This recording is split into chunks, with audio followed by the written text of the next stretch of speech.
তাফসিরে peer system. আবার রাত্রে বান্ডেল দিলে আমরা তো বলি নাই পিয়ারে নির্বাচন করব না, আমরা বলছি পিয়ার হলে ভালো হয়।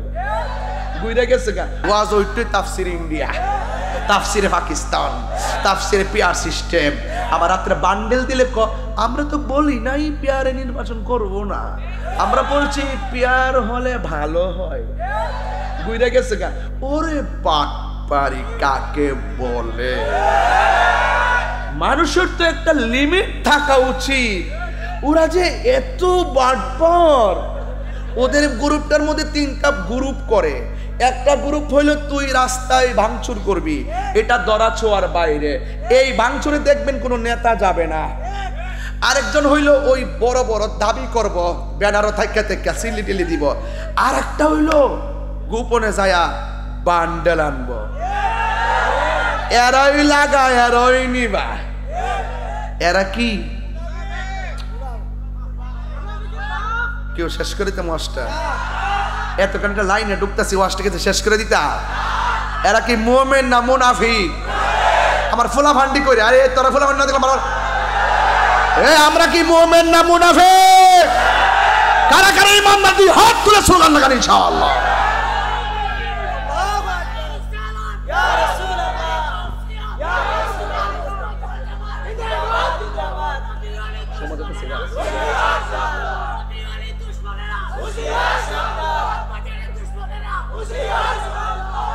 আরে পাগলাবো মারহাবা জোরে গন। খাদিজাতুল কুবরা কে ছিলেন? নবীজির বিবি, উম্মাহাতুল মুমিনিন, সকল মুমিনদের মা। কথা কোন? মা ফাতেমাতুজ জোহরা রাদিয়াল্লাহু তাআলা আনহার আম্মা, ইমামে হাসান হুসাইন রাদিয়াল্লাহু তাআলা আনহুর নানি। তো যাকে স্বয়ং আল্লাহ সালাম দিয়েছেন, তো বেপরদা হইলে সালাম দিত, নামাজ না বললে সালাম দিত, তাহলে সেই ওয়াজটা করলো কি? পুরো আগুন লাগাই দিছে না? এই আগুন লাগাই দিছে না? তাইলে খাদিজা নামাজ পড়ছে কিনা জীবনে একটু দেখি। মুসনাদে আহমদের একটা হাদিস, হাদিসটা সহিহ। আউয়ালু মান সাল্লা মা'আন নবী সাল্লাল্লাহু আলাইহি সাল্লাম খাদিজাতুল কুবরা রাদিয়াল্লাহু তাআলা আনহা, সুম্মা আলী ইবনে আবি তালিব রাদিয়াল্লাহু তাআলা আনহু, সুম্মা জাফর রাদিয়াল্লাহু তাআলা আনহু। হযরত যায়েদ ইবনে হারেসা রাদিয়াল্লাহু তাআলা আনহু থেকে বর্ণিত, তিনি বলেন আউয়ালু মান সাল্লা মা'আন নবী সাল্লাল্লাহু আলাইহি সাল্লাম, সর্বপ্রথম নবীর পিছনে যে মহিলাটা নামাজ পড়েছেন তিনি হলো খাদিজাতুল কুবরা। গায়ের জোরে বললাম না দলিলের জোরে বললাম?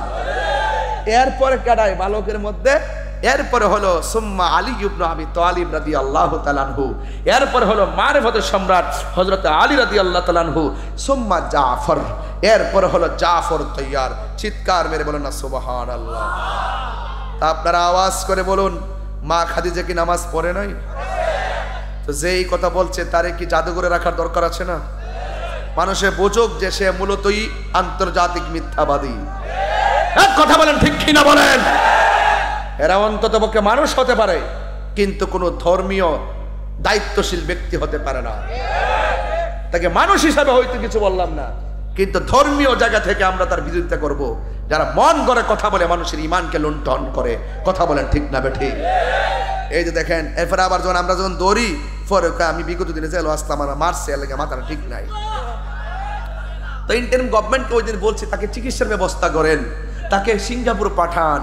এরপরে আবার এরাও কেমন ধর্মীয় দল বুঝি না, এমন একটা ভারসাম্যহীন মানুষকে আবার নাকি কয়, কি কইতাম কোন